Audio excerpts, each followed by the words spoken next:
Le geste est précis, maîtrisé. Les lignes sont fines, aériennes, inspirées, bienvenues dans le monde de la ferronnerie d'art.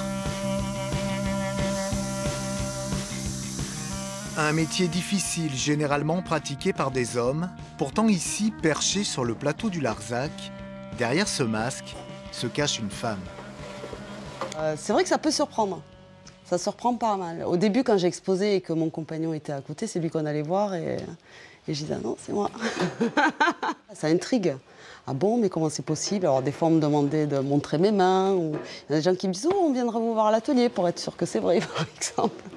Mais non, c'est rigolo, mais c'est bien accueilli, c'est super bien accueilli. Architecte d'intérieur de formation, elle s'est découvert une passion pour le métal il y a de ça 2 ans.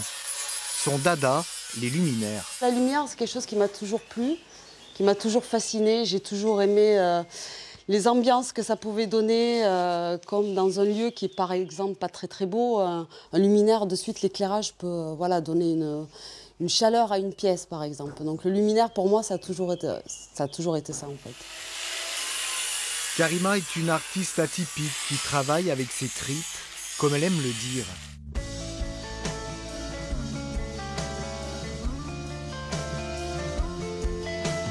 J'ai la rage, carrément, quoi. Et oui, non, après, je travaille au feeling, complètement.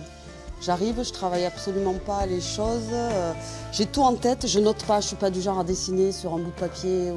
J'arrive à l'atelier, je suis face à ma plaque de métal et puis j'y vais, je découpe. Donc c'est vraiment au feeling, à main levée complètement. Rien de très réfléchi, c'est vrai que c'est plutôt animal.